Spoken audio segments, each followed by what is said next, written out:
சற்று முன் கிடைக்கப்பெற்ற மிக மிக முக்கியமான செய்தி ஒன்று வெளியாகியிருக்கு. கண்ணீர் விட்டு கதறிய உதயநிதி ஸ்டாலின், சேகர் பாபுவை அழைத்த துர்கா ஸ்டாலின். பரபரப்பு. அதாவது திமுக தற்போது எதிர்க்கட்சியாக உள்ளது. தாவேகா 108 இடங்களை பெற்று ஆட்சியை பிடித்து தற்போது ஆட்சி கட்டிலில் விஜய் அமர்ந்திருக்கிறார். விஜய் ஆட்சிக்கு வந்து கிட்டத்தட்ட 1 மாத காலங்கள் முடிந்துவிட்டது. ஆரம்பத்தில் விஜய் கட்சி 108, திமுக 76 மற்றும் அதிமுக வெறும் 47 என வந்தபோது உதயநிதி ஸ்டாலின் மிகவும் மனவேதனை அடைந்தாராம். தொடர்ந்து வீட்டுக்கு சென்று டிவியை உடைத்துவிட்டு துர்கா ஸ்டாலினிடம் அம்மா நாம் தோத்து விட்டோம் அம்மா என கதறி அழுதிருக்கிறார் உதயநிதி ஸ்டாலின். மேலும் விஜயை என்னால் முதலமைச்சராக ஏற்றுக்க முடியாது, விஜய் வந்து முதலமைச்சருடைய இருக்கையில் அமரக்கூடாது, என்ன செய்ய முடியுமோ செய்யுங்க என சொல்லியிருக்கார். உடனே துர்கா ஸ்டாலின் சேகர் பாபு, அனிதா ராதாகிருஷ்ணன் போன்ற ஆட்களை கூப்பிட்டு, என் மகன் கதறுகிறான், என்ன செய்தீர்கள் பாருங்க, திமுக ஏன் தோற்றது, தாவேகா வெற்றியடைய என்ன காரணம், விஜயை ஏன் வெற்றியடைய விட்டீர்கள், இனி விஜய் ஆட்சியில் அமரக்கூடாது, அதற்காக என்ன செய்ய வேண்டுமே செய்யுங்கள், என் மகன் உதயநிதி தான் ஆட்சி கட்டிலில் அமர வேண்டும், அவன்தான் முதலமைச்சர் ஆக வேண்டும். உடனே சேகர்பாபுவும் அனிதா ராதாகிருஷ்ணனும் எடப்பாடியை தொடர்பு கொண்டு, நாங்கள் உங்களுக்கு வெளியிலிருந்து ஆதரவு தருகிறோம், நீங்கள் தாராளமாக ஆட்சியை அமைத்து கொள்ளலாம், மேலும் திமுக தலைவர் ஸ்டாலின் அவர்களே இதற்கு ஒப்புக்கொண்டு விட்டார், உதயநிதிக்கு மட்டும் துணை முதல்வர் பதவியை நீங்கள் கொடுத்துவிட வேண்டும் என கூறியதாக தகவல்கள் தற்போது சவுக்கு சங்கர் இணையத்தில் கூறியுள்ளார். மேலும் அவர் என்ன கூறியிருக்கார்னா, தொடர்ந்து எடப்பாடி தான் அடுத்த முதலமைச்சர் என அவர் மிதக்கத்தில் ஆடி திரிந்து கொண்டிருந்தாராம். ஆனால் எப்படி திமுகவும் அதிமுகவும் ஒன்றிணைய முடியும், அதை மக்கள் ஏற்றுக்கொள்ள மாட்டார்கள். ஜெயலலிதா அம்மையார் அவர்களின் ஆத்மா கூட மன்னிக்காது. மேலும் தெருக்களில் நாம் செல்லும்போது கற்களை தூக்கி வீசி எறிவார்கள் மக்கள் என அதிமுகவுக்குள்ளே உட்கட்சி பூசல் ஏற்பட்டிருக்கிறது. எடப்பாடியின் வீட்டில் சிறப்பு ஆலோசனை நடந்திருக்கிறது. அப்போது எடப்பாடி கூறியிருக்கிறார், திமுக நமக்கு வெளியிலிருந்து ஆதரவு தரும், மேலும் நாம் முதலமைச்சராக மாறிவிடலாம் என கூறியிருக்கிறார். அதற்கு இல்லை, கண்டிப்பாக முடியாது, ஏனென்றால் திமுகவின் தயவு எப்போதும் அதிமுகவுக்கு இருக்கக்கூடாது என பலர் எதிர்ப்பு தெரிவிச்சிருக்காங்க.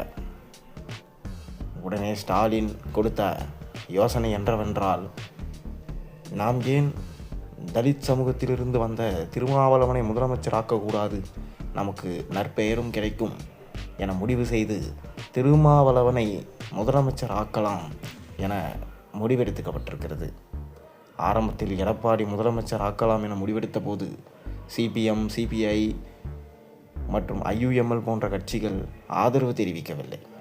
தொடர்ந்து திருமாவளவனை முதல்வர் ஆக்க வேண்டும் என சொன்னவுடன் அனைத்து கூட்டணி கட்சிகளும் ஆதரவு தெரிவித்திருக்கிறாங்க.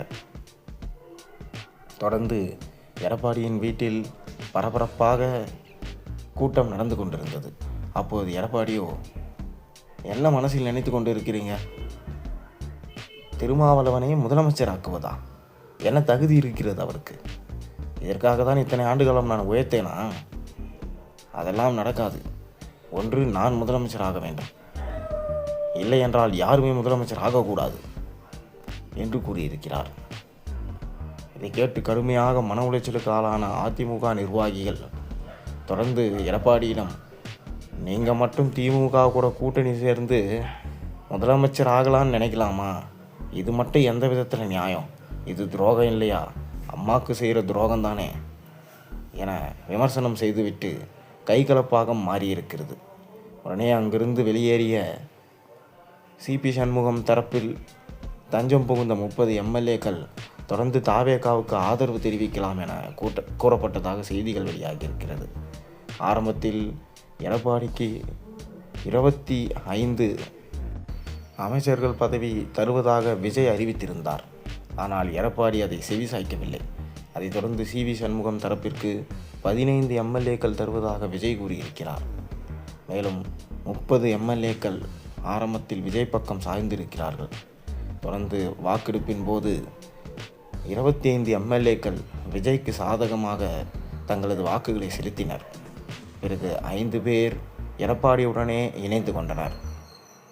இதனால் அதிர்ச்சியடைந்த விஜய், எப்போது வேண்டுமானாலும் இவர்கள் ஆட்சி கலையும், இவர்களது MLA பதவி பறிக்கப்படும். ஏனென்றால் எடப்பாடி அவர்களோ கட்சி தாவல் தடை சட்டத்தில் அதிமுகவிலிருந்து பிரிந்து சென்று தாவேகாவுக்கு சென்றவர்களை நீக்க வேண்டும் என சபாநாயகரிடம் மனு அளித்திருந்தார்.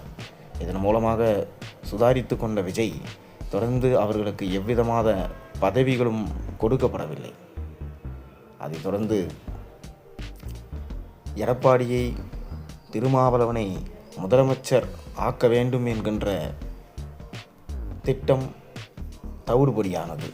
இதனால் உதயநிதி ஸ்டாலின் மிகவும் கடுமையாக எரிச்சலுக்கு உள்ளானார்.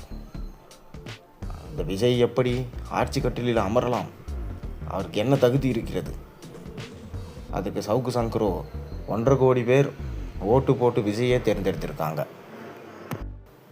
ஊழல் செய்த 2 திராவிட கட்சியை தூக்கி போட்ட மக்களுக்கு தாவேகா ஊழல் செய்தால் அவங்கள தூக்கி போட தெரியாதா? மக்கள்கிட்டயே விட்டுருங்க. தொடர்ந்து மக்களே எதுவாக இருந்தாலும் பார்த்துப்பாங்க. தாவேகா விஜயை நம்பி தான் ஓட்டு போட்டிருக்காங்க. அவருக்கு கால அவகாசம் கொடுங்க, கண்டிப்பாக நல்லதை தான் செய்வார் என சவுக்கு சங்கர் கூறியிருக்கிறார். மேலும் தொடர்ந்து தற்போது 3 மாதத்தில் எப்படியாவது தாவேகா ஆட்சியை கவிழ்த்துவிட வேண்டும் என எடப்பாடி முடிவு செஞ்சிருக்காராம். ஒருவேளை 3 மாதத்தில் தாவேகா ஆட்சியை கவிழ்த்தால் திமுகவுக்கு பணபலமும் ஆட்கள் பலமும் உள்ளது. அதனால் தனித்து நின்று கூட போட்டியிடுவார்கள். ஆனால் எடப்பாடிக்கு என்ன இருக்கிறது? இத்தனை வருட காலமாக 2019 அதிமுக தோல்வியை மட்டுமே சந்தித்து கொண்டிருக்கிறது. தாவேகாவில் 25 அமைச்சர்கள் பதவி கொடுக்கப்பட்டிலும் எடப்பாடி ஒப்புக்கொள்ளவில்லை. அதனால் தற்போது கூட்டமாக அதிமுகவை காலி செய்துவிட்டு தாவேகாவில் அனைவரும் தஞ்சம் புகுந்து விட்டனர். இதனால் எடப்பாடி 47 தொகுதிகள் வென்றதுமே கூட்டணி கட்சிகளின் தயவால் தான். ஆனால் தற்போது கூட்டணி கட்சிகளும் சரி, சொந்த கட்சியில் உள்ள நிர்வாகிகளுமே சரி, அனைவரும் தாவேகா பக்கம் தாவிவிட்டார்கள். இதனால் இனி அதிமுக எப்படி தேர்தலில் போட்டியிடும்?